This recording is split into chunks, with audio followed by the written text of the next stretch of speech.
Muchísimas gracias. Continuamos con la presentación del tema de este día y está a cargo por el licenciado Jesús Argueta, miembro de nuestra Junta Directiva. Bienvenido, licenciado. Buenas tardes, María José. Bienvenidos todos y todas. Como bien lo decía, pues María José, llegando al final, ¿verdad?, de estas jornadas de conferencias, que de hecho pues han sido muy interesantes cada una de ellas. Nos ha dejado muchos temas de darle seguimiento, muchos temas de actualización, sobre todo pues especializarnos en cada una de estas áreas, ¿verdad? Así que bueno, pues esta tarde me corresponde pues presentar a nuestro ponente, el máster Lenin González Benítez, y le damos una cordial bienvenida y gracias por ese espacio que nos va a estar compartiendo el tema de la conferencia, el compliance más allá de la prevención del lavado de dinero. Un tema muy importante y pues le recomiendo pues que pongamos atención y tengamos papel y lápiz en mano para poder anotar todos aquellos aspectos que vamos a recibir este día de nuestro conferencista. Y para eso voy a proceder a leer parte de su hoja de vida. Él posee una licenciatura en Ciencias Jurídicas de la Universidad de El Salvador, posee una maestría en Derecho Penal Económico de la Universidad Internacional La Rioja, España. También ponente en las Jornadas Iberoamericanas de Derecho Penal en el posgrado y Derecho Penal Económico y Teoría del Delito de la Universidad de Castilla-La Mancha, Toledo, España. Egresado de máster en cumplimiento normativo penal de la Universidad de Castilla-La Mancha, Ciudad Real, España. Becario del Instituto de Derecho Penal Europeo e Internacional de la Universidad de Castilla-La Mancha, Ciudad Real, España, coautor de las obras Trato Anglo-Iberoamericano sobre Compliance Penal y Problemas y Retos Actuales del Derecho Penal Económico. Actualmente es colaborador judicial de la Sala de lo Penal de la Corte Suprema de Justicia. Este es un breve resumen de todo lo que el licenciado, máster, pues posee en su experiencia y qué bueno tenerlo porque pues es especialista y nos va a hablar esta tarde sobre esto de la prevención del lavado de dinero más allá de ese cumplimiento. Así que bienvenido, le cedo la palabra, muchas gracias y nuevamente cerrando. Felicidades, estamos en el mes de contador, adelante, ánimo, que todo va a estar bien y que Dios me los bendiga. Hasta luego.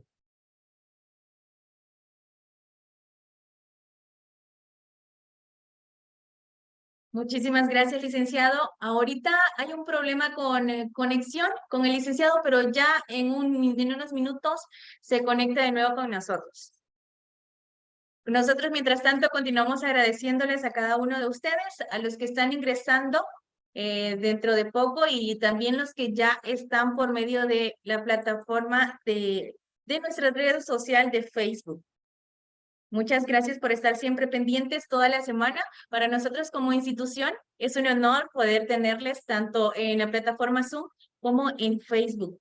Saludos a cada uno de ustedes y les agradecemos también por siempre estar pendientes de los enlaces, del material. Nosotros con gusto se los compartimos. Por ahí nos estaban consultando con respecto al material.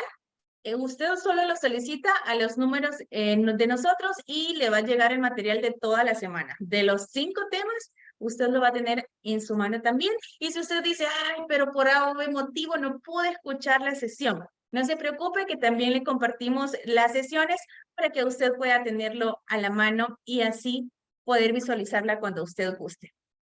Vamos a ver si el licenciado ya está con nosotros. Solo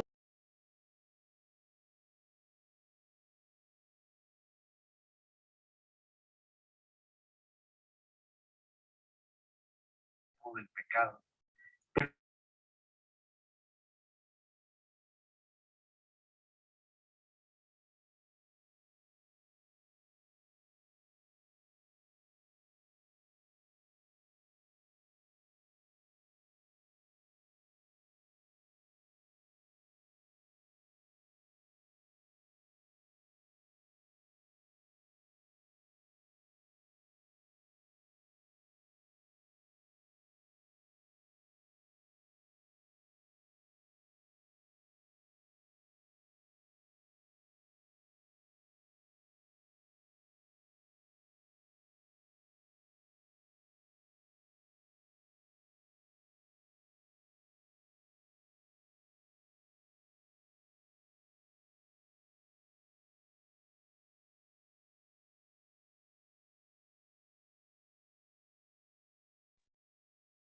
Hoy sí que se encuentra nuestro ponente, solo nos confirma, licenciado, si nos escucha para poder dar inicio.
Buenas noches. Buenas noches. ¿Se me escucha? Sí, Buenas licenciado, se noches. escucha.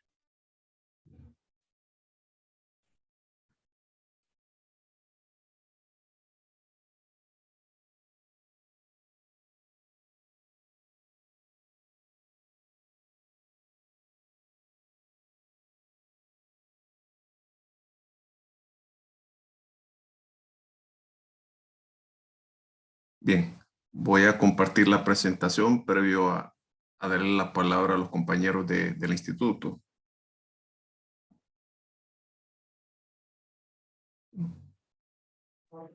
Puede iniciar ya, licenciado, ahí cuando usted guste. Perfecto. Solo voy a intentar compartirle la presentación porque creo que no estoy habilitado. Si no, voy a intentar compartírsela a usted por el chat. De acuerdo, licenciado. Sí, sí. Ahorita ya está habilitado también por acá. Bueno, gracias. Con gusto.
Compañera, se la acabo de compartir en el chat. Tuve problema para compartírsela vía Zoom.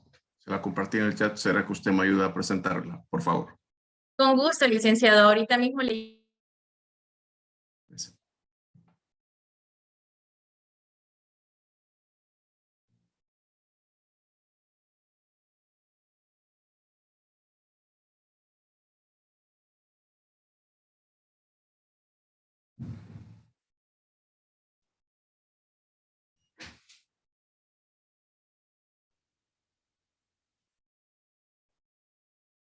Buenas noches, un placer estar con ustedes. Yo sé que fue el día miércoles, pero de antemano felicitarles por el Día del Contador y no sé si también es del auditor, pero los felicito a ambos por si las dudas. Es un placer poder compartir con ustedes en estas jornadas. También agradecido con la invitación hecha por el amigo Javier Miranda para poder participar en esta serie de conferencias. Así que espero que esto pueda ser de su agrado y de su utilidad. La conferencia se titula El Compliance, una perspectiva más allá de la prevención del lavado de dinero. Se las presenta a su servidor, Lenin González Benítez.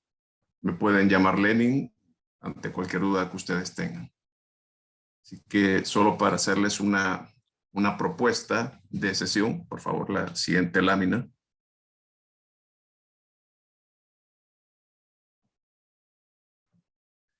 La temática a abordar en esta noche es una breve introducción, un marco conceptual y precisiones terminológicas, que en este rubro del compliance es bastante común encontrar imprecisiones terminológicas. Hablar también de las perspectivas o aristas que puede tener este fenómeno y también perspectivas regulatorias, que es acá donde quiero hacer énfasis en la conferencia. ¿Hacia dónde vamos con estos temas? Por eso se denomina más allá del lavado de dinero, porque ya existen propuestas regulatorias, por el momento no está legislado algunos temas, pero en caso de llegar a regularse, que seguramente por la tendencia de la globalización y ciertas obligaciones internacionales que tiene el país y algunas recomendaciones, es cuestión de tiempo. Si se llegan a suscitar algunos fenómenos, se va a abrir otra perspectiva del compliance. Por ende, también un nuevo nicho de trabajo para contadores, auditores, abogados, que es el siguiente rubro, las oportunidades para el auditor. Una especie de conclusiones y preguntas. Vamos a comenzar con lo que es el marco conceptual y las precisiones terminológicas. De entrada puedo decir que ustedes pueden interrumpirme el momento que estimen conveniente. No quiero fijarle un tiempo de consulta. Si ustedes estiman pertinente interrumpirme, pueden hacerlo sin ningún problema. En el tema de compliance, como un contexto, es importante tener claridad de algunos conceptos que son como formas de regulación, donde podemos encontrar la heterorregulación, la autorregulación y la autorregulación regulada. Cuando hablamos de una heterorregulación, estamos hablando de regulación por parte de un tercero hacia otros. Le está diciendo qué pueden hacer y qué no pueden hacer. Un ejemplo de ello, la ley de la contaduría pública. Establece cuáles son los requisitos para ser contador público. Establece quiénes pueden ejercer la contaduría pública. Establece quiénes pueden ejercer la auditoría. Otro ejemplo de heterorregulación es el Código Penal. Dice qué normas o qué conductas, mejor dicho, son las que están prohibidas, qué conductas no se pueden hacer. Y, contrario sensum, qué conductas están permitidas. Por ejemplo, está prohibido matar a una persona. El Estado le dice a usted que está prohibido matar a una persona. Le dice también que está prohibido lavar dinero. El Estado es el ente regulador, que regula obviamente a la población. Por eso se llama heterorregulación, porque es un tercero el que regula el actuar de otros. La autorregulación es cuando el mismo sujeto busca regular su conducta, que en el ámbito de nuestras vidas personales puede ser el hacer una dieta sin acudir a un nutricionista, o en un ámbito más empresarial como tal, es el establecer su propia política de regalos al margen de que exista o no un estándar internacional. El establecer su propia política de regalos conforme a los precios que pueden costar esos regalos, a los tipos de invitaciones que se pueden hacer. Y tenemos como un modelo híbrido de la autorregulación regulada. Significa que el sujeto se regula siempre por cuenta propia, pero bajo ciertas directrices dadas por el Estado, en este caso por un tercero. Un ejemplo de esto es el instructivo de la Unidad de Investigación Financiera. Cada sujeto obligado debe regularse conforme un enfoque basado en riesgo, atendiendo a su infraestructura empresarial, a sus actividades, a su número de empleados, al tipo de clientes con el que trata, al tipo de rubro de negocio. Él puede regularse conforme a esas peculiaridades, pero debe tomar en cuenta los parámetros que se establecen en el instructivo de la UIF. ¿Qué significa? Puede regularse, pero debe atender los parámetros. A eso se le llama autorregulación regulada. ¿Por qué explico todo esto? Porque en el ámbito empresarial, obviamente hay cierta complejidad de infraestructura, dispersión de competencias y otra serie de circunstancias que hace difícil que el Estado pueda llegar al interior de las empresas, al interior de esa organización. Porque también esto implica un manejo de cierto nivel de recursos.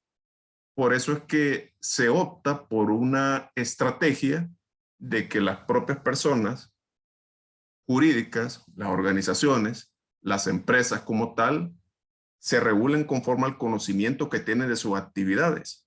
Y el Estado obviamente fija parámetros. Y estos parámetros son los que se conocen como autorregulación regulada. Es la forma en la que el Estado puede tener conocimiento de cómo funcionan las empresas, más allá de lo que establezca un papel, más allá de lo que puede establecer cualquier mera inspección estatal sin llegar al lugar donde se toman las decisiones, al día a día de las empresas.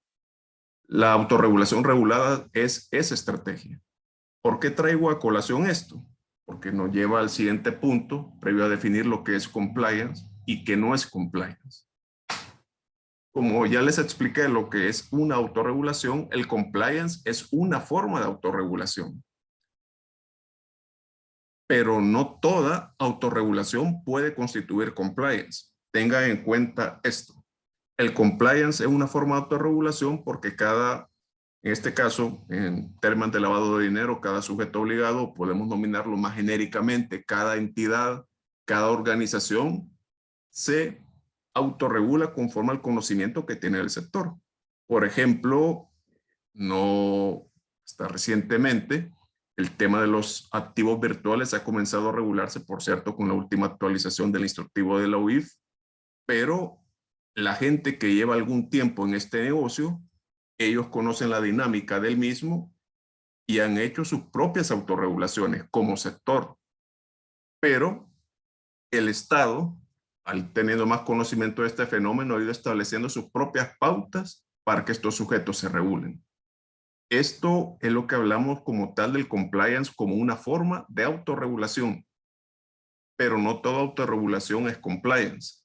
¿Qué es lo que va a determinar que una autorregulación sea compliance o no? Las que estén destinadas a prevenir, detectar y reaccionar frente a ilícitos que puedan ser cometidos con intervención de los miembros de una organización en su nombre o por cuenta de la misma. ¿Qué quiere decir esto? Que estamos hablando de medidas, estamos hablando de políticas, de procedimientos tendientes a prevenir, detectar y reaccionar frente a ilícitos de distinta naturaleza. Pueden ser administrativos, pueden ser penales, incluso pueden ser infracciones de carácter ético, que se realicen por miembros de una organización, pero no para sí, sino actuando en cuenta o por nombre de una organización. En esto tiene relevancia porque no estamos hablando de conductas que puedan realizar los miembros de la organización en perjuicio de otro miembro de la organización. Con un ejemplo voy a dejar esta matización. Un ejemplo de lo que no es compliance podría ser una política para evitar como tal el acoso sexual. Es un fenómeno que hay que combatir sin duda. Deben tener las empresas una política de prevención del acoso sexual que es una autorregulación para regular el actuar de las personas que trabajan en su organización. pero no es un hecho que es cometido por cuenta o en nombre de la organización. Una política como tal de nuevas masculinidades no es una autorregulación que configure compliance, porque no son conductas que puedan cometerse en nombre o por cuenta de la persona jurídica como tal. Una política para evitar el fraude por parte de los empleados de una organización tampoco es compliance, porque en ese caso la organización es víctima. El hecho se comete en perjuicio de la organización. Los casos que sí van a configurar compliance son normativas que tienden a prevenir y a gestionar riesgos que se pueden cometer en nombre o por cuenta de la persona jurídica. Por ejemplo, la política de prevención de lavado de dinero que tenga cada sujeto obligado. ¿Por qué? Porque la infraestructura del sujeto obligado puede ser utilizada para cometer un delito de lavado de dinero. Es un hecho que se puede cometer en nombre o por cuenta de la organización. Fíjense en ese matiz. Se comete en nombre o por cuenta de la organización. Los casos que les expuse del acoso sexual, que se comete entre las personas físicas que trabajan en una organización, o el caso donde la propia organización es víctima de algún fraude por parte de un empleado, son autorregulaciones, pero no son compliance, porque no gestionan riesgos que pueden ser cometidos por nombre o por cuenta de la organización. Es importante entender esa matización. Consecuencia de ello es que no todas las autorregulaciones constituyen compliance, sino solo las que busquen evitar hechos cometidos en nombre o por cuenta de la organización. Otro ejemplo que les pongo acá, ni las que pretendan la mejora de un servicio. Por ejemplo, que una determinada organización quiere establecer una política para agilizar los trámites en ventanilla. Eso puede ser una autorregulación, pero no es compliance porque no busca evitar o gestionar un riesgo. ¿Se ha comprendido? ¿Alguna consulta sobre estas matizaciones?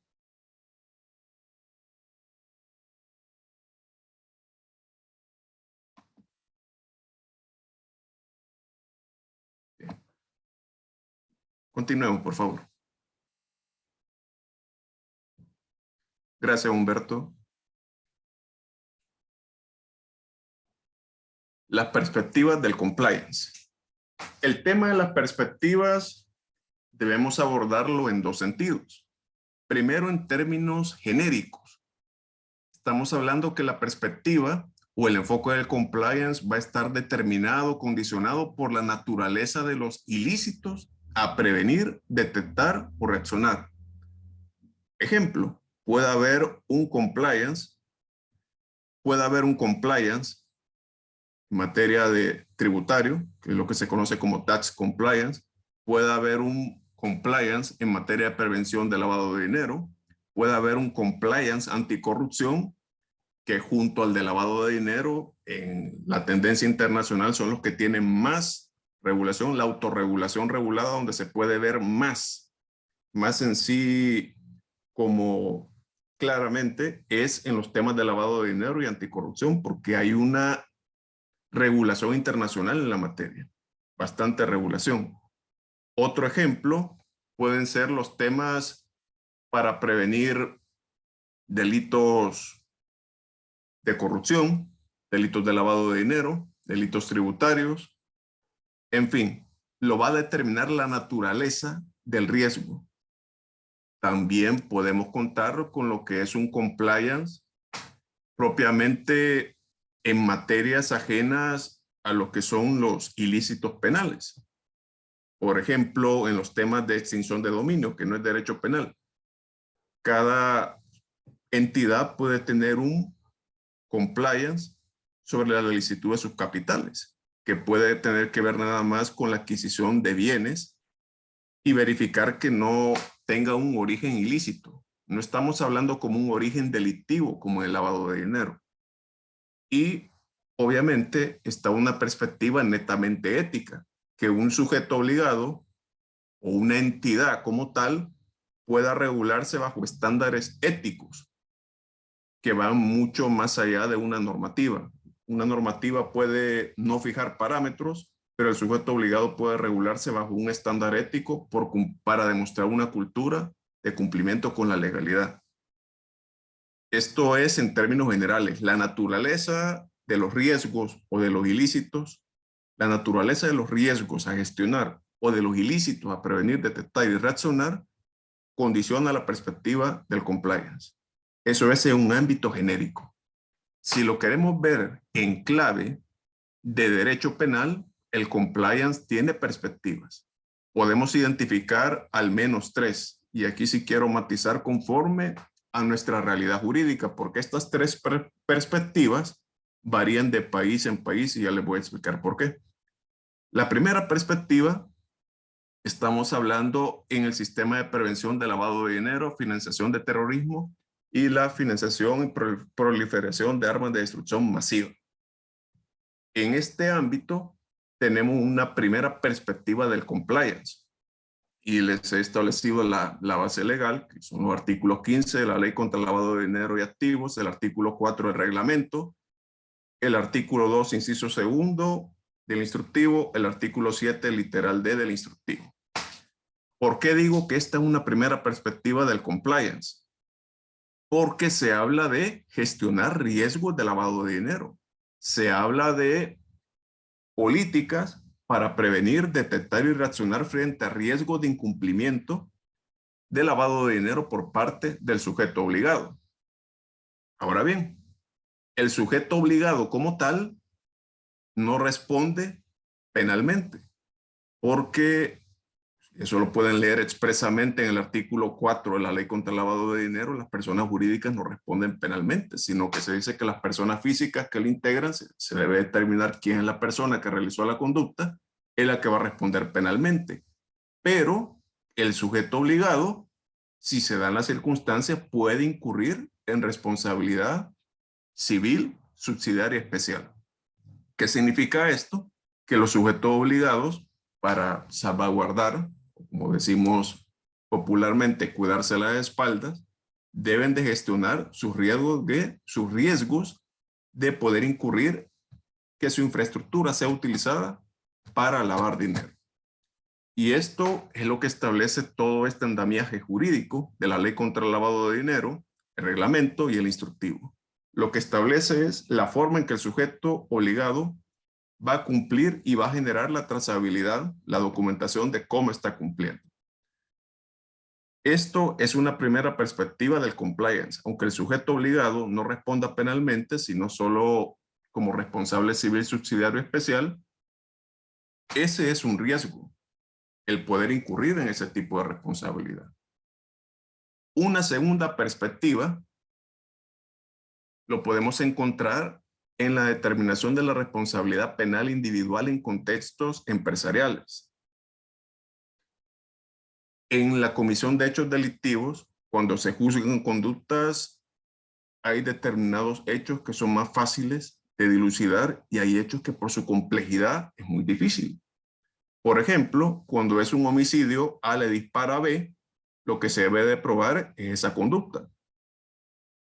Pero cuando son hechos en contextos empresariales, como el lavado de dinero, que es el delito por naturaleza más complejo por todo lo que implica, cuando se da en contextos empresariales, y esto ustedes lo manejan mucho mejor que yo, ustedes saben que son infraestructuras complejas, con varias sedes, con dispersión de competencias, donde varias personas intervienen en un proceso, donde otras personas realizan las labores de vigilancia, donde hay encargados de control, donde hay oficial de cumplimiento, donde hay un órgano de administración.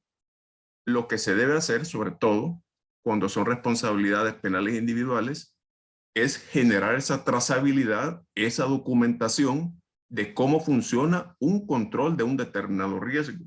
¿Quién es el encargado del control? Si esta persona del control tiene que reportar a otra persona, si esta persona que es la que fiscaliza, el que gestiona el control, tiene algún deber de supervisión, tiene algún deber de informar, cada cuánto se informa al consejo de administración, si estamos hablando de una sociedad con una infraestructura más compleja. Todo ese tipo de situaciones deben generarse por una trazabilidad. No solo es un mero organigrama, sino demostrarle al organismo fiscalizador como tal cómo funciona el control de un determinado riesgo. Y la forma de generar trazabilidad en eso es con un buen sistema de delegaciones, y parte del programa de cumplimiento es eso. Así que el compliance en esta segunda perspectiva nos sirve para poder establecer la trazabilidad y para demostrar quién es una persona que puede ser el responsable de haber incumplido con la gestión de un determinado riesgo. Es importante generar la trazabilidad en este contexto para determinar responsabilidades individuales. Y una tercera perspectiva que en nuestro país todavía no está regulada es en temas de responsabilidad penal de las personas jurídicas. Estamos hablando de entidades, porque normalmente, lo digo normalmente, ahora sí puedo decir esa palabra porque en nuestro país no es, pero en otros países del mundo las personas jurídicas ya responden penalmente. Estados Unidos, que es el que tiene más tradición en este tema, los países de la Unión Europea. En el caso de Sudamérica, la mayoría de países la tienen regulada. En Centroamérica la tienen Costa Rica, la tiene Costa Rica. Porque los otros países tienen intentos de regulación, que es un tema que tendríamos que explicarlo muy aparte. Es sería una charla más de contenido jurídico, pero para el contenido que nosotros estamos hablando, lo que nos interesa por el momento es lo siguiente, que en esta perspectiva del compliance por el momento no la podemos aplicar, pero en El Salvador ya existe un proyecto de ley desde el 9 de diciembre de 2018, que por cierto es el día de la lucha y combate contra la corrupción. Se presentó en esa fecha precisamente como para generar un mayor impacto, pero ese proyecto a la fecha no se está discutiendo. Hay información que no les puedo dar porque no es algo verificable todavía, que a nivel de la jerga jurídica se habla que se está trabajando otro proyecto, a nivel de Asamblea Legislativa, otro a nivel de Ejecutivo, pero eso es información que no está del todo corroborada, pero que existe un proyecto y es una tendencia internacional que tarde o temprano nos va a regular, de eso ni lo duden. Cuando se tituló la conferencia era pensado en esta situación. Esto es una perspectiva. Es una perspectiva que obviamente a ustedes les abre un nuevo campo de trabajo. Y ya les voy a explicar por qué. ¿Dudas sobre la perspectiva del compliance? ¿Algún comentario? ¿Prefieren que lo dejemos al final de la sesión o le voy preguntando por cada módulo? Aquí ustedes mandan.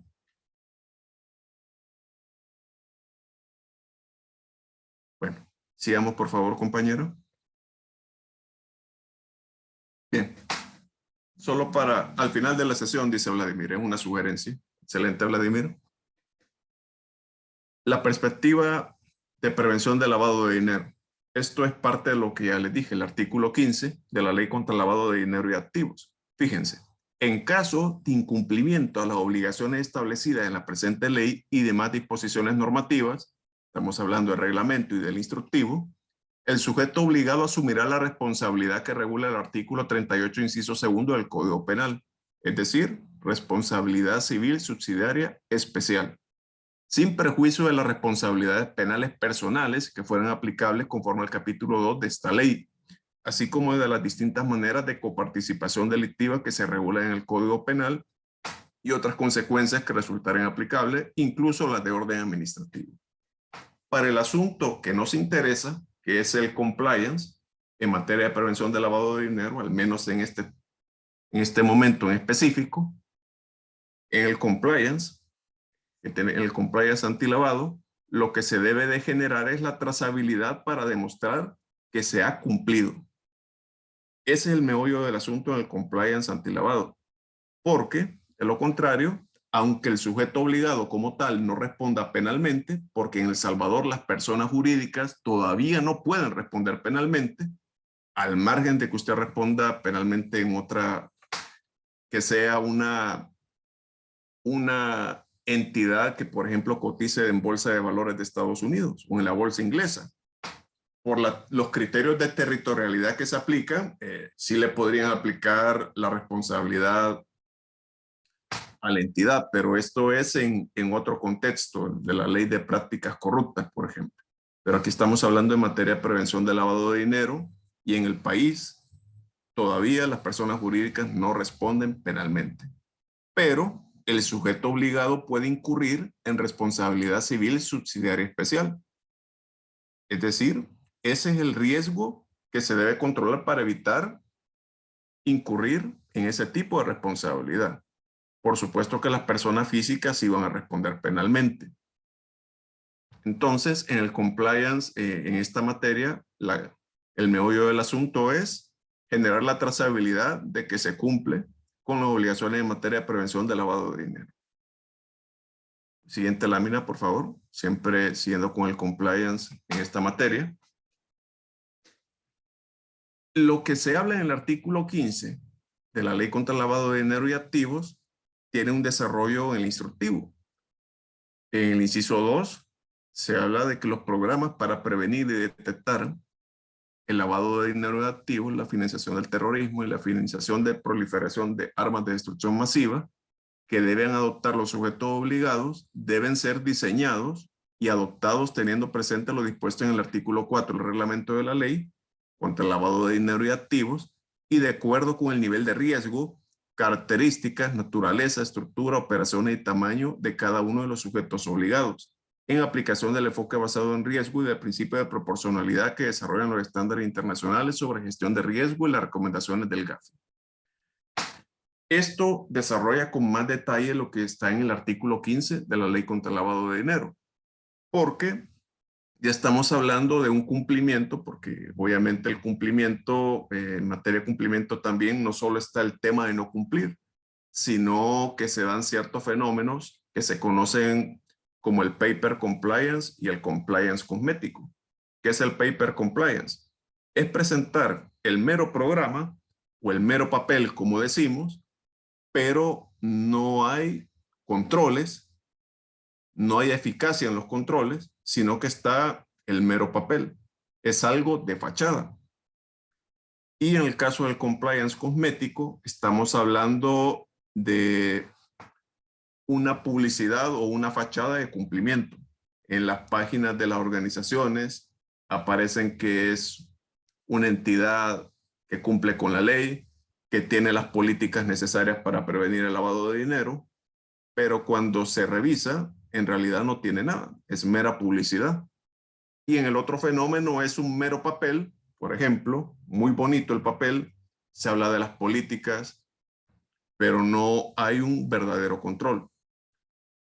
Lo que se busca con esto, obviamente, es que cada sujeto obligado realice el análisis de riesgo conforme al sector al que se dedique, verificando cada uno de los riesgos, ya pueda en sí establecer cuáles son los riesgos que existe la mayor probabilidad de que se suscite, cuáles son los riesgos que pueda generar un mayor impacto como tal, cuáles son los controles que después de un análisis de riesgo va a establecer las políticas, los procedimientos como tal, los controles. Todo eso, el sujeto obligado no lo va a hacer copiando un manual de otro sujeto obligado de su mismo rubro, porque se pueden dedicar al mismo sector, pero puede ser un nivel de riesgo totalmente diferente. ¿Por qué?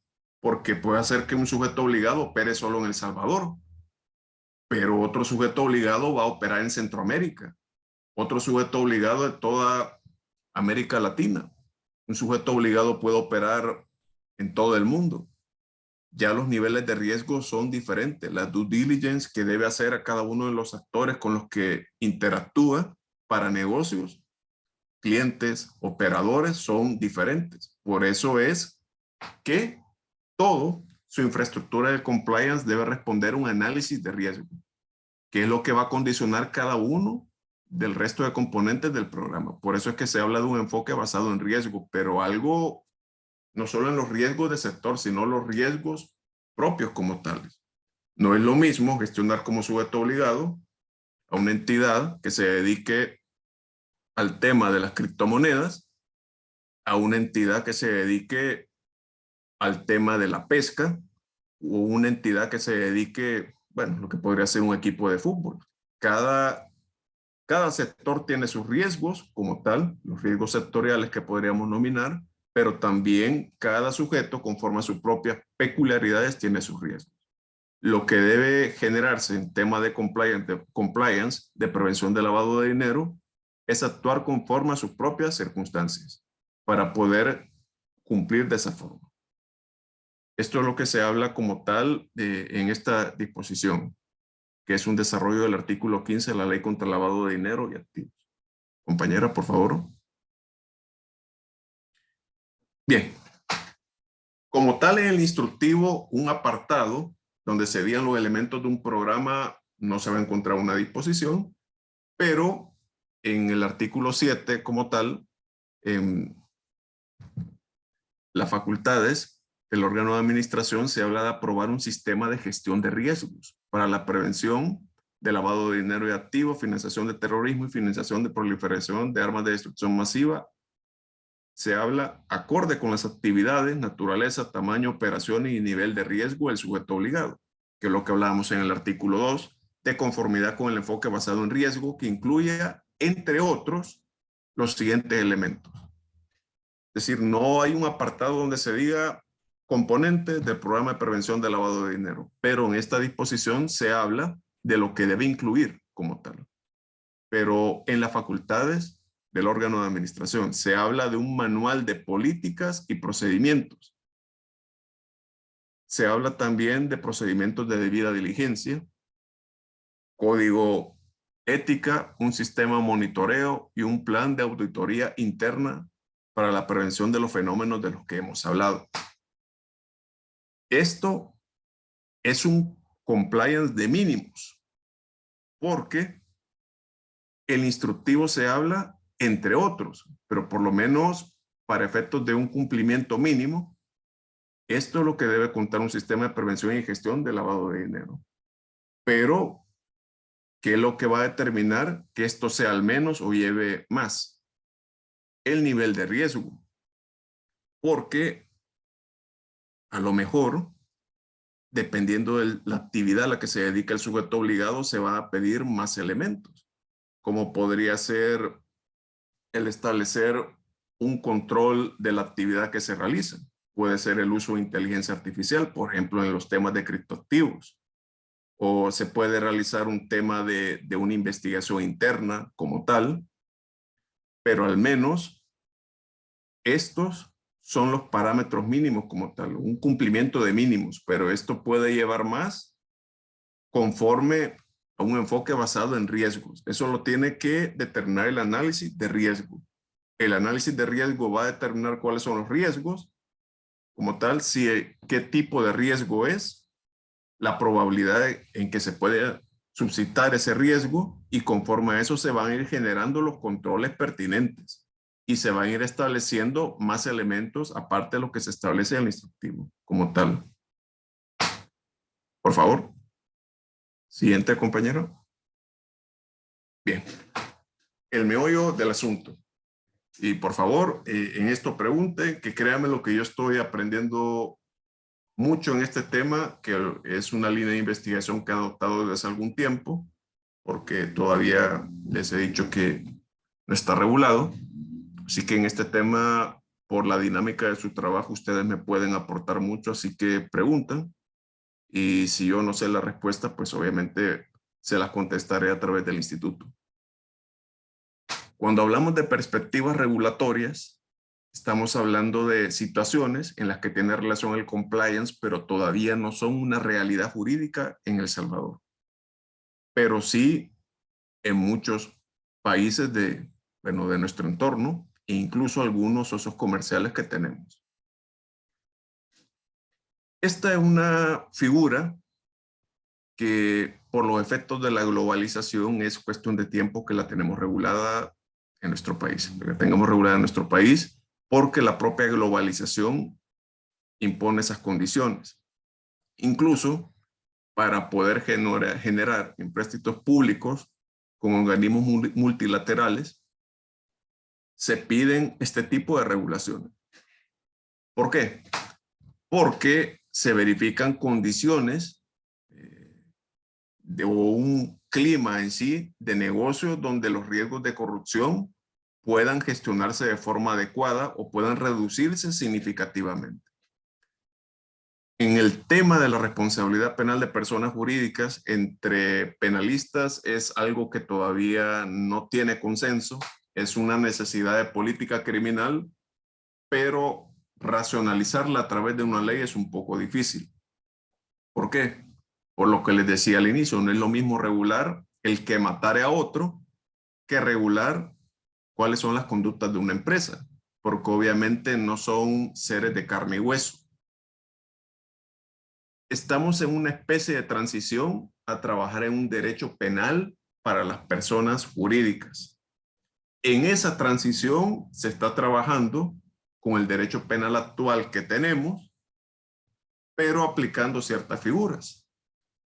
En este contexto, para no explicarlo así en un estricto sentido penal, sino explicándolo para el tema que estamos viendo, el compliance se presenta como una herramienta que nos puede ayudar a determinar la responsabilidad penal de las personas jurídicas, porque las empresas obviamente se autorregulan y lo que se busca regular en esto es que las empresas regulen, gestionen adecuadamente sus riesgos.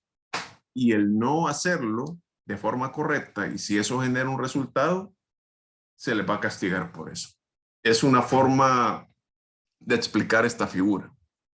Y en el proyecto, que el nombre del proyecto no es el más bonito del mundo, se habla de Ley sobre Responsabilidad Penal de las Personas Jurídicas por la Comisión de Delitos.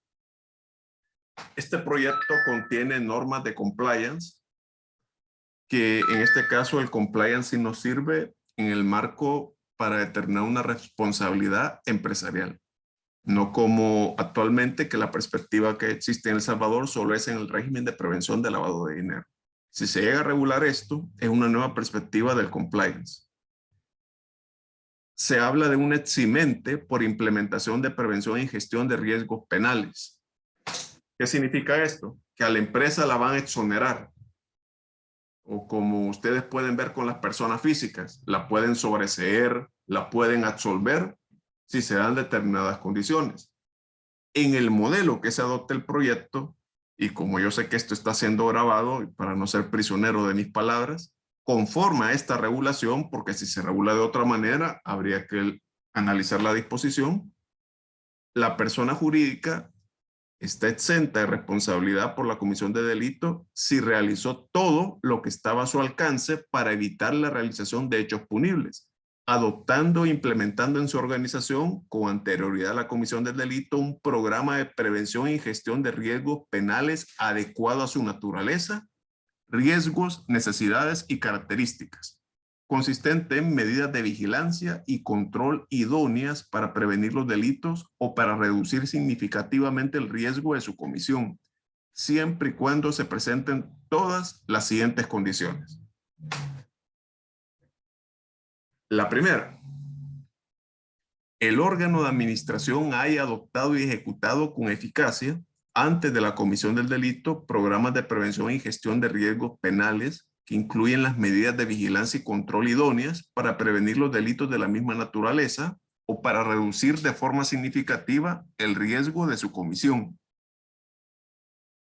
Como un segundo presupuesto, se habla de la vigilancia del funcionamiento y del cumplimiento del programa de prevención y gestión de riesgos penales implantado haya sido confiada a un órgano de la persona jurídica con poderes autónomos de iniciativa y de control, o que tenga encomendada legalmente la función de supervisar la eficacia de los controles internos de la persona jurídica, o en los casos de la micro, pequeña y mediana empresa, las funciones de supervisión podrán ser asumidas directamente por el órgano de administración.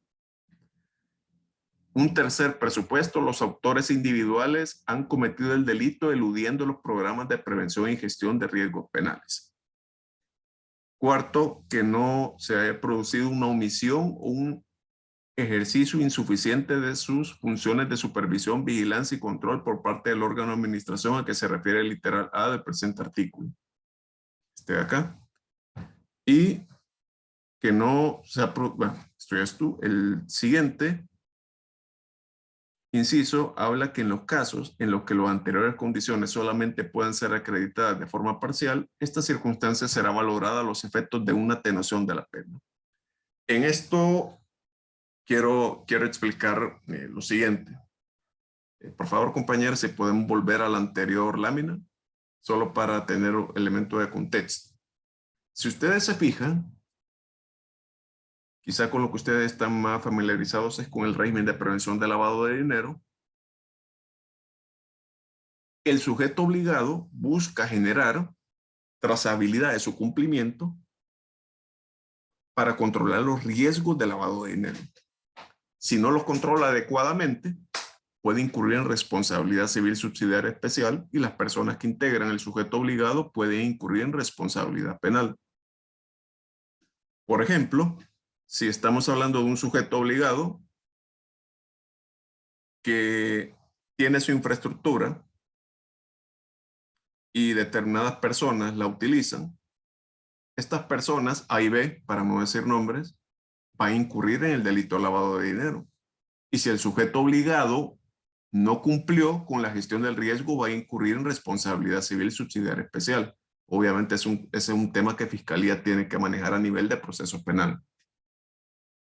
Pero en esta normativa, en este proyecto de ley, o mejor dicho, en esta figura jurídica, si ustedes se fijan, todo el esquema que ustedes ya conocen de prevención de lavado de dinero, trasládenlo a otros delitos. Porque acá el sujeto obligado va a gestionar sus riesgos, no solo de lavado de dinero, para que tengan ese contexto, sino que pueden gestionar sus riesgos para no incurrir en el delito de evasión de impuestos, para no incurrir en delitos de corrupción.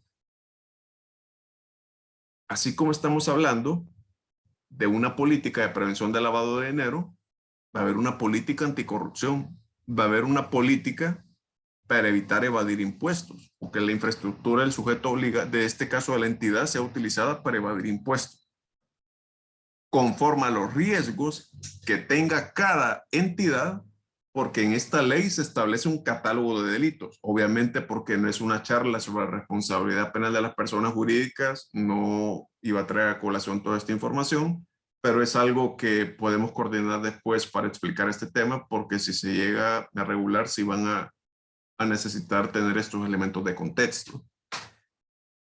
Toda esta infraestructura que ustedes conocen en el lavado de dinero, trasládenla a los delitos que diga la ley. Pero no solo porque la ley dice esos delitos. De todos esos delitos, cada sujeto obligado, para emplear la misma terminología de prevención del lavado de dinero, debe verificar conforme a su actividad, conforme a los socios o terceros con los que interviene, cuáles son los riesgos para cada hecho. Puede ser que una entidad tenga riesgos, por ejemplo, pensemos una empresa que se dedica a procesar plomo y que pensemos que infringe medidas de control ambiental, como estar a determinada distancia de ríos, de escuelas. A lo mejor este sujeto obligado en su actividad tiene riesgo de incurrir en un delito ambiental.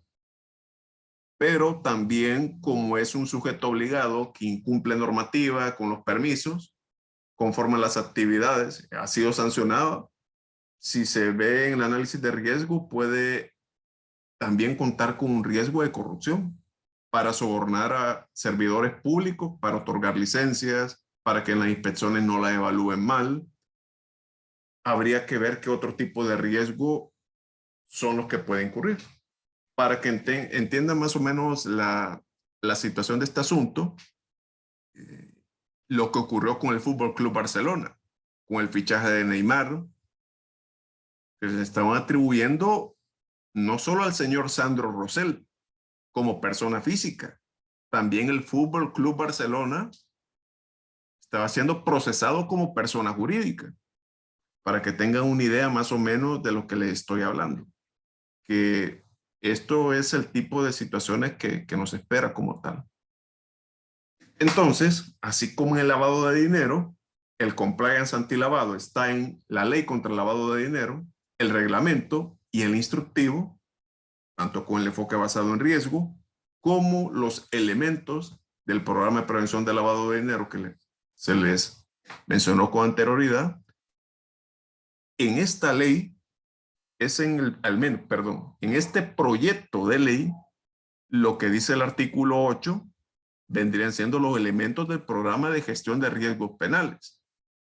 Puede ser que si se aprueba este proyecto, le pueden agregar, le pueden quitar artículos. Este artículo 8 puede ser artículo 7, puede ser artículo 15, puede ser que no exista o puede existir en otro proyecto de ley.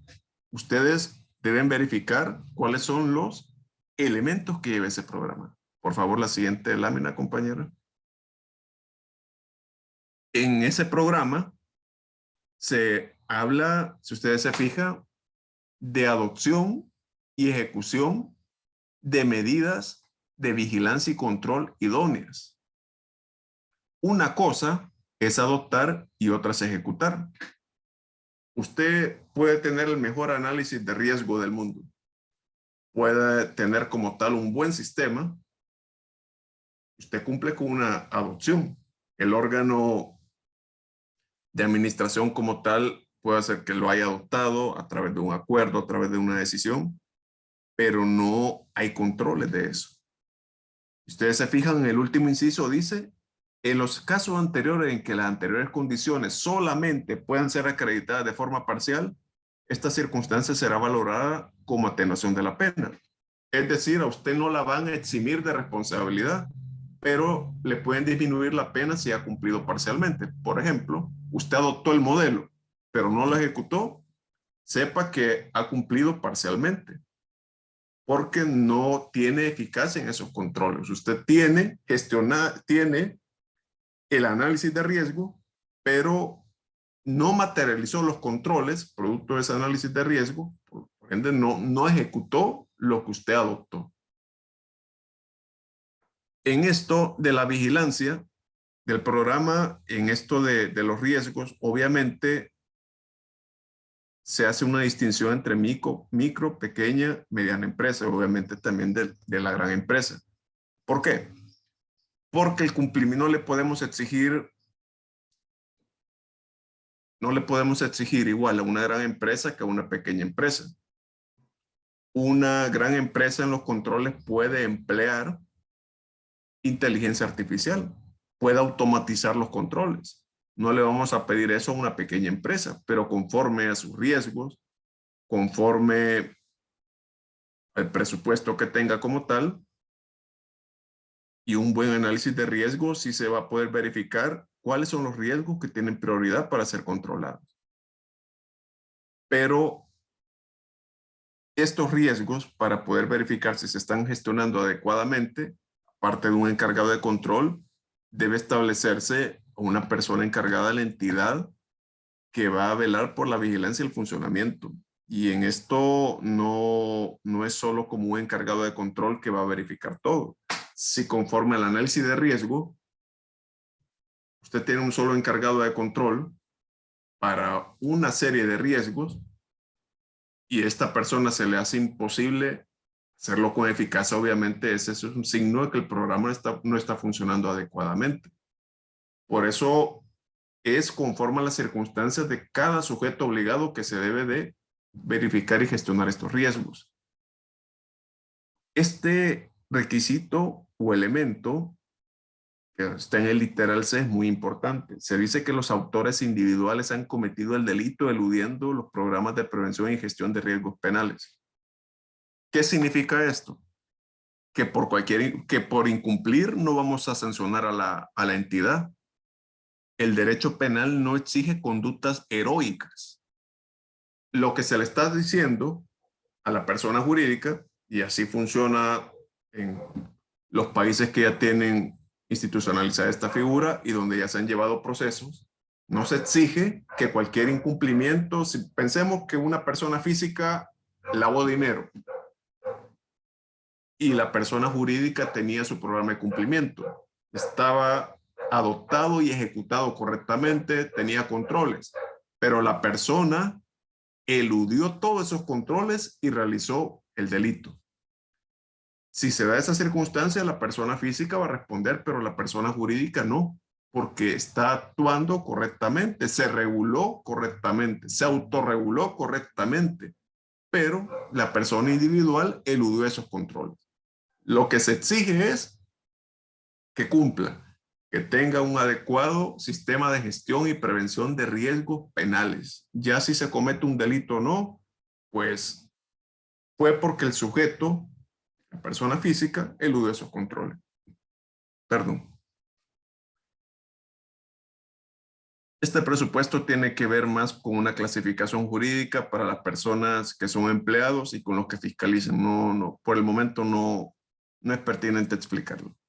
Lo importante en esto del cumplimiento también con esta eximente es que en la propuesta el legislador da incentivos para cumplir, porque si usted cumple con los presupuestos se le va a exonerar, pero si cumple parcialmente puede tener una atenuación en la pena, que en esto de las penas de persona jurídica es otro tema, obviamente que sería de abordar muchos temas jurídicos también, pero pueden ser penas de multa, pueden ser como tal penas de disolución, pueden ser penas de suspensión de las actividades como tal. Siguiente lámina, compañera. Bien. Miren esto. Se habla en el artículo 27, inciso segundo del proyecto, que el programa de prevención y gestión de riesgos penales deberá basarse en los estándares internacionales de las normas ISO, Organización Internacional de Normalización, sobre cumplimiento normativo y gestión de riesgos. Voy a leer también el artículo 28. Las personas jurídicas podrán obtener la certificación de la adopción e implementación de su programa de prevención y gestión de riesgos penales con la finalidad de acreditar el cumplimiento de todos los elementos establecidos por la autoridad competente. La existencia de una certificación del programa de prevención y gestión de riesgos constituirá un elemento probatorio favorable dentro del proceso de responsabilidad de la persona jurídica. Sin embargo, la existencia e implementación del programa de prevención y gestión de riesgos penales y de las condiciones consagradas en el artículo 8 de la presente ley, lo que abordábamos en la anterior lámina, podrá ser probada mediante cualquier otro medio. En el certificado constará que dicho programa contempla los requisitos establecidos en los estándares internacionales de las normas ISO sobre cumplimiento normativo y de gestión de riesgos, acordes a la situación, tamaño, giro, nivel de ingreso y complejidad de la persona jurídica. Cuando les hablo de una perspectiva y de un nicho de negocio, les hablo que esto tiene que ver mucho con ustedes, porque el compliance se nutre mucho de la metodología de la auditoría. Aquí hablamos de las normas ISO, que vienen siendo como una forma de heterorregulación científica, que en derecho se habla de una categoría de soft law o derecho blando, que si bien es cierto, no es obligatorio por tema de regularidad jurídica, es decir, porque no ha sido aprobada por en sí el órgano del Estado que está facultado constitucionalmente para aprobar las leyes, como en la Asamblea Legislativa, pero desde un punto de vista técnico, desde un punto de vista científico, tiene un grado de aceptación que en la práctica se termina imponiendo en muchos temas. Y de esto obviamente hay vasta regulación en temas de compliance que tienen que ver con normas ISO, con canales de denuncia, que tienen que ver con un régimen de investigaciones internas, con análisis de riesgo. Ese es como un estándar de heterorregulación científica que están dictadas precisamente por este organismo internacional de normalización. En esto del artículo 28 de la certificación, sí quiero hacer un énfasis porque en la tendencia internacional se estaba dando una práctica de una maquila de certificaciones. Empresas se dedicaban a hacer certificaciones de que tu programa de cumplimiento está bien, este proceso está bien, pero se dieron fenómenos de certificaciones fachadas. Y un ejemplo de ello es lo que ocurrió en Chile con el caso Corpesca, donde se vio involucrada la certificadora Deloitte en Chile, que había dado una certificación de que el programa estaba en correcta forma para los riesgos que presentaba Corpesca, que es una empresa pesquera en Chile. Es un caso de corrupción bastante sofisticado, que habría que explicar muchas cosas, pero se contaba con una certificación de un programa de cumplimiento. Si ustedes me preguntan, ya como abogado, ¿cómo puede ser esto en la práctica de El Salvador? La certificación de un programa no lo debe llevar a usted a pensar como empresario de que esto me va a exonerar de cualquier responsabilidad o con esto ya estoy cumpliendo. Incluso a nivel de proceso penal, como fiscal, usted no se podría dejar ir por una certificación, o usted como defensor de una persona jurídica no podría decir, yo tengo una certificación, mi cliente cumple. Esto se debe probar en el proceso. Ustedes se fijan, se habla de, sin embargo, la existencia e implementación del programa de prevención y gestión de riesgos penales y de las condiciones consagradas en el artículo 8 podrá ser probada mediante cualquier otro medio. Una certificación, ¿cómo lo valoro yo? Yo lo vería como un elemento que pueda denotar cultura corporativa. Pensemos, bueno, yo tengo mi programa, yo cumplo, pero por un tema de estándar ético yo quiero tener una certificación. Pero soy consciente de que esa certificación no me va a exonerar de una responsabilidad. En materia penal opera un sistema que se llama sana crítica en materia de valorar la prueba. Y en esto, la prueba, obviamente, dependiendo del medio probatorio y dependiendo del asunto que se esté discutiendo, tienen que analizarse una serie de circunstancias. Muchos de ustedes seguramente han intervenido en procesos penales como perito contable, como auditores. Ustedes sabrán de que un juez, bueno, yo lo digo, muchas veces se dice que el abogado es todólogo, pero ser todólogo es no saber nada. Todos tenemos nuestra área de conocimiento. Y en los casos de cumplimiento normativo se está viendo una tendencia, por ejemplo, en España, de un auge de la prueba pericial. Se está hablando de prueba pericial de compliance. De hecho, se están dando fenómenos que incluso abogados se están dedicando más a ser perito que a representar empresas en este tipo de casos, porque es un fenómeno que es un área que es bastante lucrativa y también no está al alcance por temas de especialización de cualquier persona. Entonces, ustedes con todo lo que saben, obviamente con la auditoría, tienen una buena base metodológica para seguir estudiando este tema y poder dedicarse a ser perito en estos casos. Una prueba pericial en esto es analizar concretamente los controles que tiene cada persona jurídica conforme a los riesgos que la misma en su sector de servicio, con los clientes que tiene, por su magnitud, por la geografía en la que se desenvuelve, tiene como tal. Eso obviamente ahorita yo estaría especulando, pero como se dan otros tipos de peritajes, esto se les van a fijar a ustedes sus puntos de pericia. No es que van a analizar todo el sistema de cumplimiento, porque se tiene que ver cuál es el delito que se le atribuye a la persona jurídica. Por ejemplo, no vamos a examinar, pensemos a cualquier persona jurídica, va a analizar usted el programa desde la óptica de la corrupción, lo va a analizar desde la óptica del lavado de dinero, lo va a analizar desde la óptica de los delitos tributarios. Pongámosle un delito en específico, la evasión de impuestos. No, salvo que Fiscalía lo estuviera requiriendo y posteriormente acusando por esos delitos.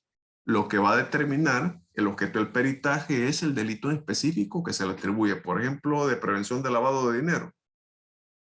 Usted va a peritar sobre lo que el juez o las partes, en este caso fiscal y abogado, le digan. Un punto de pericia podría ser, por ejemplo, verificar cuáles son los controles con los que contaba el sujeto obligado en materia de prevención de lavado de dinero. Podría ser un punto de pericia. Pero usted no va a decir como tal si la persona jurídica responde penalmente, porque el perito se rige por la objetividad. Es el juez el que va a decir si se ha cometido un delito o no. Pero ustedes, como futuros peritos en compliance, le van a aportar las máximas de la experiencia, de la metodología, de la disciplina a la que ustedes se dedican. En este caso, los elementos de juicio de compliance se los va a dar el perito. Bueno, va a decir el juez, el fiscal dice que la persona jurídica no ejerció controles en materia de lavado de dinero. Pero la defensa lo que dice es la siguiente: no había una política con ese nombre, pero en el código de ética se establecía esta regulación y existe un control sobre eso. Solo por darles un tipo de ejemplo, ya el juez va a valorar, bueno, conforme a la literatura en materia de compliance, conforme a lo que me ha aportado cada perito y conforme a los interrogatorios que hicieron fiscalía y defensa, para aportar a su credibilidad o para restar a su credibilidad, con factores de idoneidad y otra serie de cosas. El juez va a decidir conforme a las conclusiones a las que ustedes han llegado, pero no solo conclusiones como tal, sino analizar cuál es la base metodológica que ustedes han empleado. Siguiente, compañero. ¿Cuáles son sus oportunidades? Bueno, aquí se dice, al regularse la responsabilidad penal de las personas jurídicas, el compliance va a tener incidencia en la determinación de la responsabilidad, debiendo verificarse la adopción e implementación de medidas de vigilancia y control para gestionar los riesgos de comisión de delitos, previniéndolos o reduciéndolos. El riesgo cero es imposible. Por ende, esto, si ya de por sí es así, lo de riesgo cero, no vamos a ir al proceso penal a exigir empresas heroicas. No vamos a exigir eso porque el riesgo cero es imposible. De lo contrario, lo mejor es que no se den los negocios, porque el riesgo siempre va a existir. Lo que debemos evitar es la especulación, pero el riesgo debe estar siempre, pero la diferencia es que va a estar adoptado, va a estar gestionado como tal y va a tenerse controlado y a reducir al mínimo posible, hasta donde sea posible, pero que usted tenga controles como tal. En esto es donde va a tener relevancia y van a tener oportunidades con esta nueva coyuntura. Pues en el contexto de un proceso penal va a ser pertinente contar con una pericia sobre el sistema de prevención y gestión de riesgos penales. Sin ánimo de hablar de prueba tasada, cuando hablamos de prueba tasada, así como les dije que está sana crítica, en algunos supuestos, no en el proceso penal, prueba tasada es cuando la ley fija el valor de una prueba. En el proceso penal no se puede dar eso como tal, sino que el juez, conforme a determinados parámetros, debe analizar la credibilidad que le da la prueba. En estos casos de cumplimiento se habla de libertad de prueba. Pueden declarar testigos, se va a aportar documentación, pero el tema de la pericia, y por favor tengan claro esto, sin ánimo de hablar de prueba tasada, no sé si habrá algún abogado en la sesión, sin ánimo de hablar prueba tasada como tal, por lo técnico del tema, casi seguro que se va a necesitar pericia. Esto lo asocio con los supuestos de mala praxis médica. Usted necesita contar con un peritaje sobre el expediente clínico. En los casos de delitos de lavado de dinero, usted necesita verificar si un análisis de auditoría, dependiendo del caso también un análisis contable. ¿Por qué? Porque lo que para fiscalía puede ser lavado de dinero, para la defensa puede ser un desorden administrativo contable y no un lavado de dinero. Pero el juez, para ponderar esas tesis, necesita los aportes de un experto, un conocedor en un área del saber donde el juez no tiene conocimiento. Entonces, en estos casos de cumplimiento, la pericia va a cumplir un rol importante.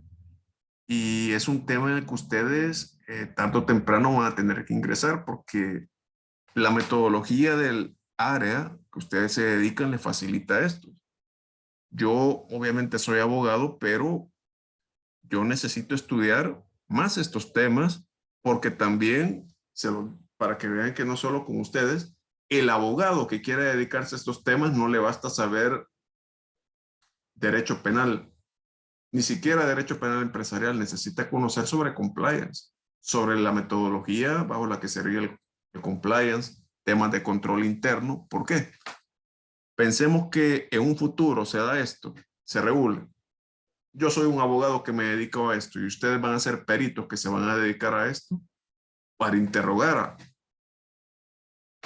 para interrogarlos. Yo necesito conocer de compliance, necesito conocer de esa metodología, porque de lo contrario va a ser difícil que los pueda interrogar. Igual el fiscal que los propone para acreditar su caso necesita hacer eso.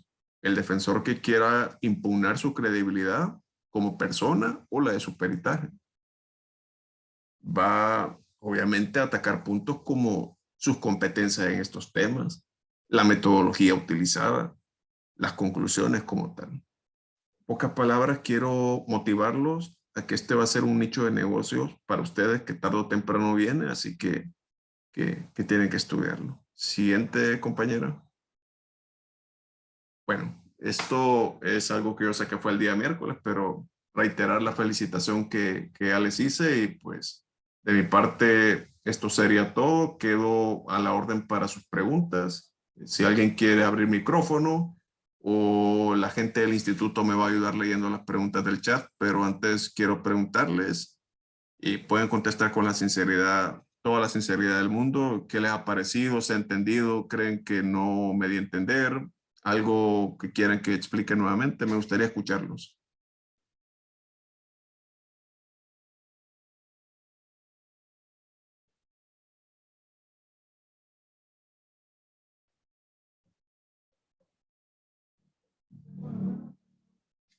¿Se ha entendido? ¿Cómo? Bueno, licenciado, buenas noches. Buenas noches. Yo creo que el tema sí se ha entendido y creo también que el tema es bastante amplio, Sin ¿verdad? duda. Hay mucho que aprender todavía del tema del compliance en general, que como Sí. usted mucho, muchos subtemas relacionados con los que tenemos que seguir aprendiendo, tenemos que seguir conociendo. Y creo que lo que hemos visto con usted ha sido como, por lo menos para mí, un primer brochazo de que el compliance eh, es algo pues mucho más allá del lavado de dólares, porque generalmente uno escucha charlas y casi todas son de eso, del lavado de dólares, el lavado de dólares, la idea del lavado de dólares, pero con lo que escuchamos esta noche, pues al menos para mí se abrió un poquito más allá de que hay más que aprender y hay pues mucho más en que crecer en este tema. Así es. Sin duda, Araceli, usted lo ha dicho, decirlo de otra forma, usted lo ha dicho de la mejor forma. Normalmente se nos presenta una perspectiva, se lo voy a plantear para el tema de los abogados. Esto es un trastoque a todo lo que estudiamos en la universidad, que se nos enseña que el derecho penal es para las personas de carne y hueso. Incluso porque esto es una discusión jurídica bastante fuerte. Es un choque de sistemas, porque hasta en forma de sarcasmo decía, bueno, ¿y cómo la persona jurídica va a tomar la pistola y va a disparar? Pero es porque se tiene todavía una visión de criminalidad de bagatela. Y obviamente es entendible que las corporaciones ahora han adquirido proporciones que no tenían antes. Hay corporaciones que tienen un mayor presupuesto que el Producto Interno Bruto de muchos países. Y sin duda es lo que siempre se nos decía en la U, las personas jurídicas no responden penalmente. Yo lo mismo les digo en tema de compliance, porque créanme lo que a nivel de abogados se maneja todavía. Compliance en El Salvador, todo el mundo, el instructivo de la UIF. solo el tema de prevención de lavado de dinero.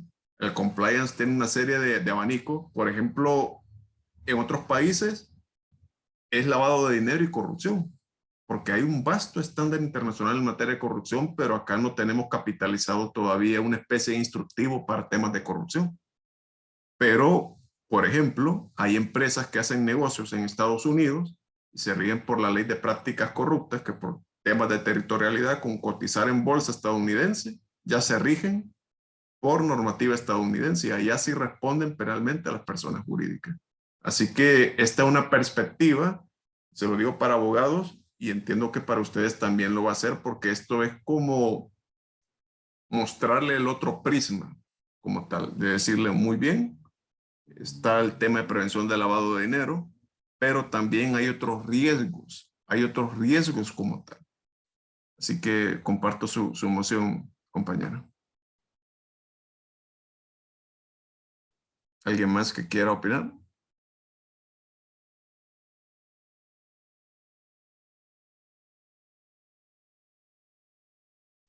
¿Alguien más que quiera opinar? Buenas noches a todos. Buenas Pues el noches. tema está interesante. Nos gustaría que dieran más seminarios sobre el lavado de dinero para que pues podamos hacerle frente, ¿verdad? A todo lo que se nos viene como contadores y nos gustaría pues que nos informaran para estar pendiente y aprender mucho más. Gracias por la exposición. Está muy interesante. Muchas gracias. Voy a tratar de compartirles a través del instituto lo que es el proyecto de ley y alguna información del tema, porque sí es bastante interesante y créanme lo que esto tiene un enfoque bastante multidisciplinario para auditores, contadores, abogados. Esto tiene un enfoque tan multidisciplinario que no solo para ustedes, créanme lo que para mí ha sido también, esto es es un mar de elementos que uno, en la medida que lo va estudiando, va descubriendo que hay otras cosas que no sabía y es un reiniciar en el aprendizaje. ¿Alguien más? ¿Un comentario o alguna pregunta? ¿Algo que creen que no lo expliqué de forma clara?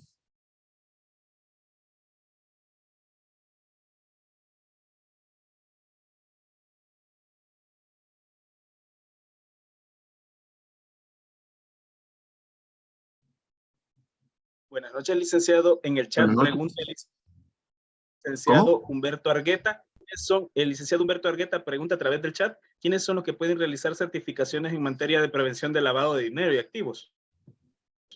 Bueno, en este caso, estimado, hay empresas certificadoras que se dedican a este tipo de servicio, que en particular yo no le podría mencionar alguna acá del país como tal, quitando el tema de la UIF, que tiene que verificar el programa como tal. Así una empresa certificadora como tal que yo le pueda decir existe en El Salvador, no se la podría recomendar como tal.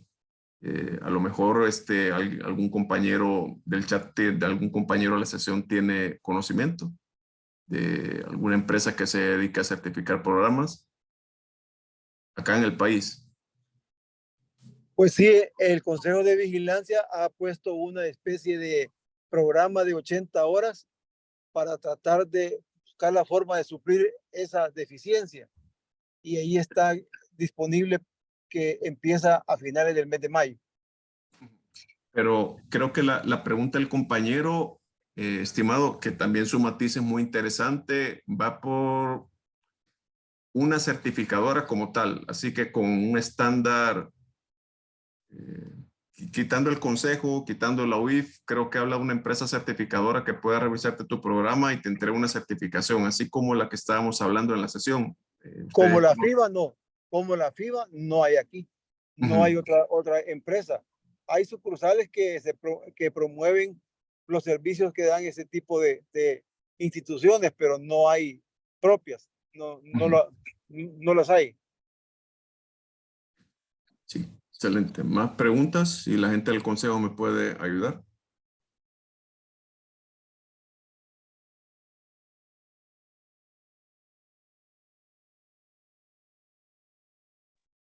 Ahorita estamos verificando el chat, licenciado. Sí, o ustedes vean las preguntas. Veo que hay bastantes comentarios. Usted ve así. Ok.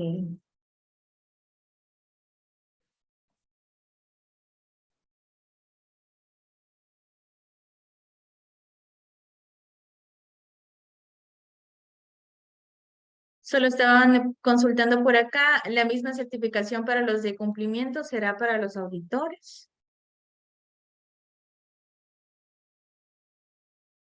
La misma certificación para los cumplimientos, sea para los auditores.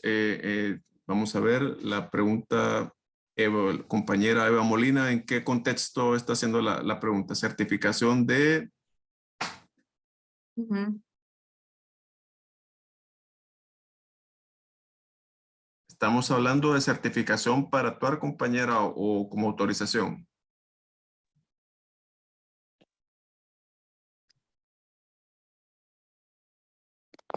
Buenas noches. Buenas noches, compañera. Mucho gusto.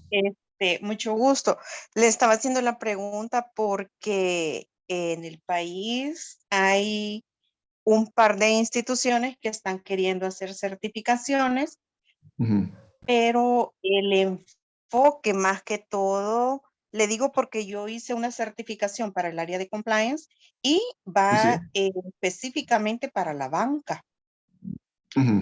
¿verdad? Entonces, acuérdese que compliance ahora es para todo el sector, ya sea la banca, el área mercantil en completo, ¿verdad? Sí. Entonces la pregunta es, la misma certificación que hace los encargados de cumplimiento, sería la misma certificación que harían los auditores. Usted habla de auditores ya como tal cuando se fiscaliza el programa. Exacto.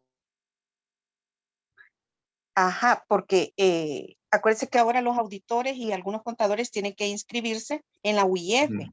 Entonces, póngale que una firma de auditoría o un independiente para poder realizar una auditoría, ya sea a una empresa o a un negocio así de forma personal.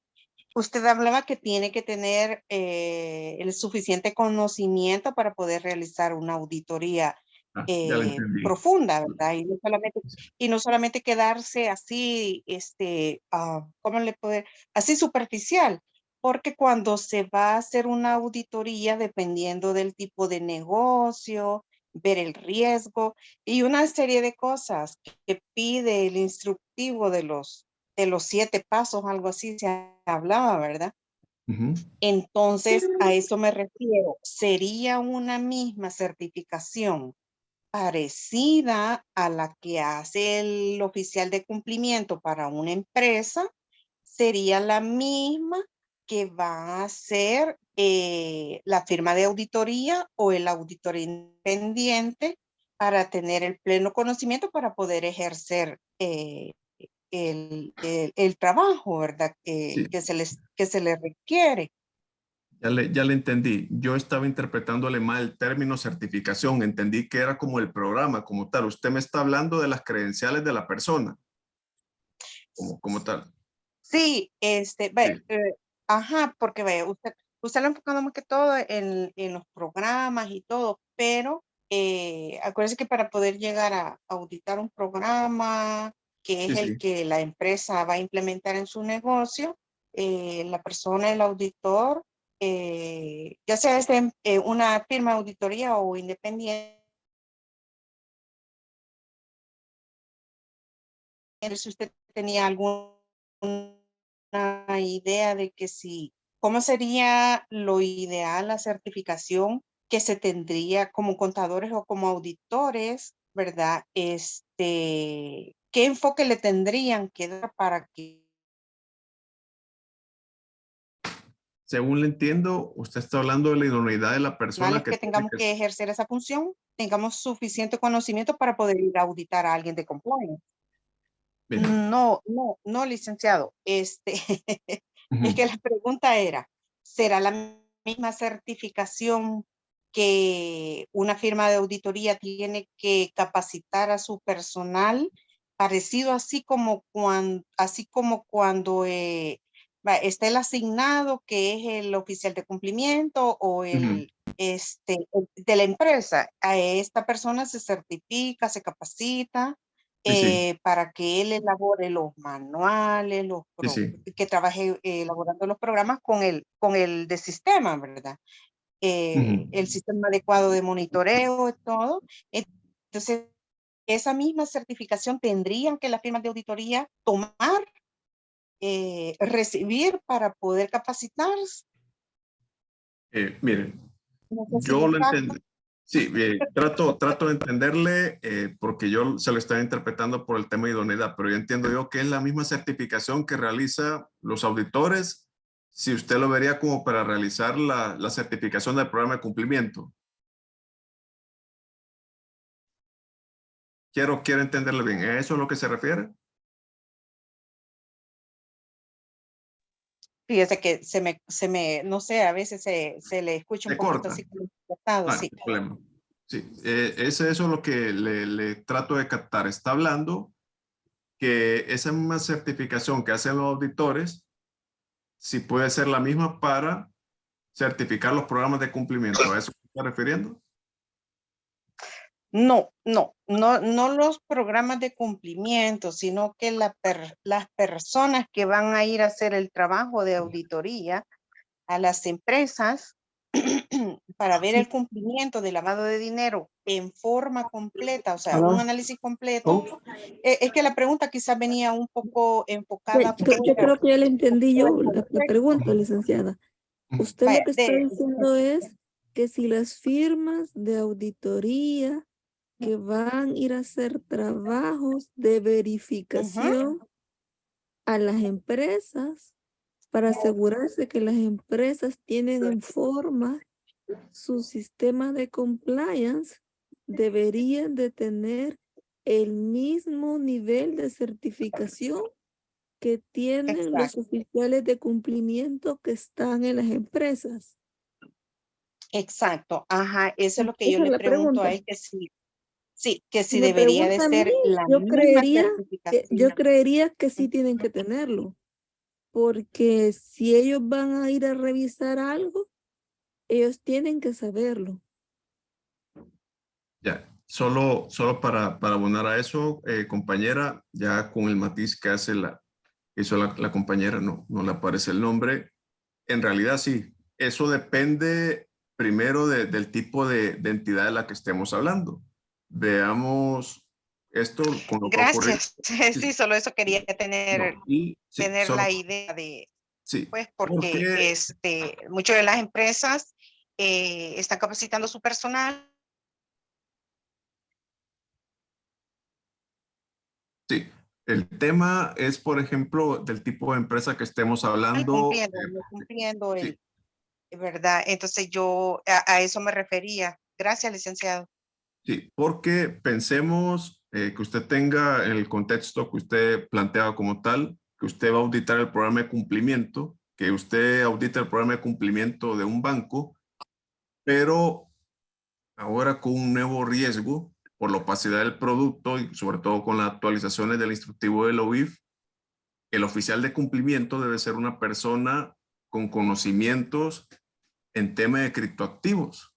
Si usted va a auditar el actuar de este sujeto obligado, también debería tener obviamente las credenciales o al menos demostrar la idoneidad en la materia. No sé si contesto a la pregunta con esto. Sí, gracias, licenciado. Gracias a usted. ¿Alguien más?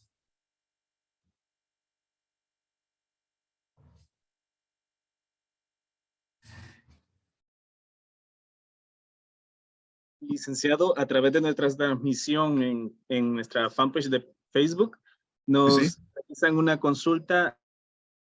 Rosa Valencia dice, al día de hoy, si una sociedad ya nombró encargado de cumplimiento, pero no ha subido el manual, código de ética y demás requisitos, ¿hay alguna multa? No, eso por el momento, eso tendría que ser a nivel interno con la UIF, pero así como una multa como tal, sí desconozco. Solo por ese incumplimiento como tal de no tenerlo al margen de las prórrogas que ha dado la UIF.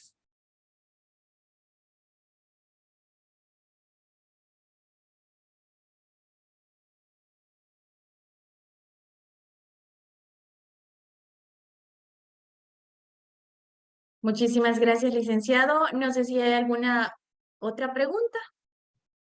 Si no, culminamos. Bueno, Estamos verificando. Sí.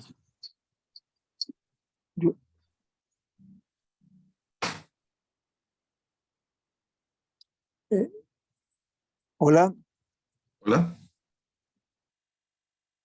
hola. hola. Solamente quería decirle que debido a lo nuevo del tema y lo nuevo de este tipo de regulaciones que nos han impuesto, no sé por qué, porque de todos modos no hay muchos dólares, ¿verdad? Pero ni modo, hay que seguirlas. Entonces, habría que programar un poquito más de este tipo de programas. Pues yo sé que es costoso para el instituto, pero sería bueno que se programara más. Sí. Gracias, gracias, No, gracias. muchas gracias. Yo también tomo la noción y siempre lo digo, a mí me gusta participar más en eventos ajenos a mi profesión. Me gusta participar con médicos, con auditores, contadores, porque yo aprendo bastante. Créanme lo que he retroalimentado mucho con sus preguntas y obviamente esto lo tengo que incorporar también para seguir estudiando algunas cosas, porque en estos temas de cumplimiento para lo que se viene, sin duda que yo necesito nutrirme de la metodología a la que ustedes se dedican, así que encantado de poder participar con ustedes y de hecho con el maestro Javier habíamos quedado en otras ocasiones desde la pandemia, cuando estaba el confinamiento, pero nunca habíamos podido coordinar con las agendas. Yo entiendo que también todos tenemos nuestras ocupaciones, pero en la medida que se pueda, yo tomo su moción y estoy a la orden. Yo aprendo mucho de ustedes y espero aportarle aunque sea un poquito. Muchísimas gracias, licenciado. Bueno, le agradecemos por su ponencia y sin duda alguna ha sido enriquecedora para cada uno de los participantes. Asimismo, agradecemos como Instituto Salvadoreño de Contadores Públicos a cada uno de los participantes que nos acompañaron en el transcurso de esta Semana del Contador, realizada en el marco de la celebración del Día del Contador. También quiero aprovechar este momento para invitarles a los próximos eventos. Por ahí estaban consultando que deseaban uno de lavado de dinero y comentarles que justo este día vamos a lanzarlo. Tenemos un diplomado en prevención de lavado de dinero, de activos, perdón. Este se llevará a cabo todos los sábados, iniciando el sábado 27 de mayo y finalizando el sábado, solo déjenme por acá silenciar unos micrófonos. Listo. Como les comentaba, tenemos el diplomado de prevención de lavado de dinero y activos. Son 40 horas, iniciando el sábado 27 de mayo de 7:30 de la mañana a 12:30 del mediodía. Y finalizamos el sábado 29 de julio, siempre en el mismo horario.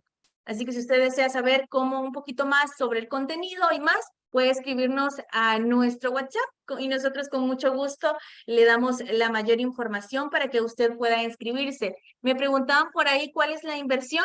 Comentarles que este diplomado va a ser dentro del programa de responsabilidad social empresarial, perdón, responsabilidad social de la institución.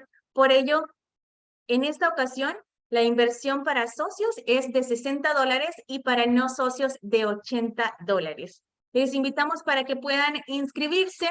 Prácticamente estamos a una semana ya de iniciar, así que es momento para que ustedes puedan aprovechar y inscribirse con nosotros por medio de, si usted es socio, por medio del teléfono de membresía puede escribir, o si no, también por nuestros WhatsApp correspondientes. Por ahí creo que ya nos va a ayudar nuestro compañero a proyectar Me estaban comentando que quien lo impartirá será el licenciado Walter Orlando Morales Cruz. Él estará impartiendo con ustedes.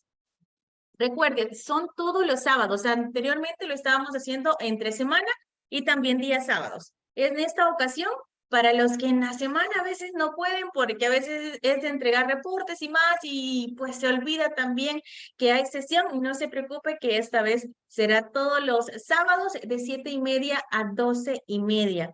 Por ahí estaba viendo algunos comentarios. Excelente, muchas gracias. Aparte de eso, quiero invitarles también, no solamente tenemos este evento, el día de mañana, ahorita que estamos con el tema de compras públicas, tenemos este seminario tanto en modalidad presencial como virtual. Este inicia el día de mañana sábado, en horarios, si usted dice, yo quisiera asistir de manera presencial, puede hacerlo de 8 a 12 del mediodía con una inversión de $40 para socios y no socios 55. Y si usted dice, se me dificulta, necesito hacerlo virtual, no se preocupe que también usted puede ingresar de forma virtual, solo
Bien, las disculpas correspondientes. Al parecer, la compañera sufrió una pequeña desconexión. De igual manera, ¿verdad? Les agradecemos a todos por habernos acompañado en la sesión de este día y en estas 5 jornadas que hemos desarrollado esta semana dedicada completamente al conocimiento contable. Les invitamos a visitar nuestro canal de YouTube ISCP Central para que ustedes puedan revivir todas estas sesiones ya que se encuentran guardadas en una lista de reproducción, ¿verdad? Los materiales, estamos en el proceso de actualizárselos, esperamos tener solventada esa situación para el día de mañana y también para el día de mañana ya tendría que estar cargada esta sesión para que ustedes puedan volver a revivir cada una de estos minutos que hemos estado conectados y aclarar todas las dudas que les hayan surgido, ¿verdad? Queda abierta la invitación que hacía la compañera a sumarse, a poder participar en los eventos que el Instituto Salvadoreño de Contadores Públicos se encuentra programando para poder actualizar sus conocimientos contables. Por nuestra parte, agradecemos al licenciado Lenin por habernos acompañado y compartido esta noche con nosotros y también a cada uno de los profesionales. Les deseamos una bendecida noche. Feliz fin de semana. Muchas gracias. Un gusto estar con ustedes. Buenas noches y feliz fin de semana. Quedamos en contacto.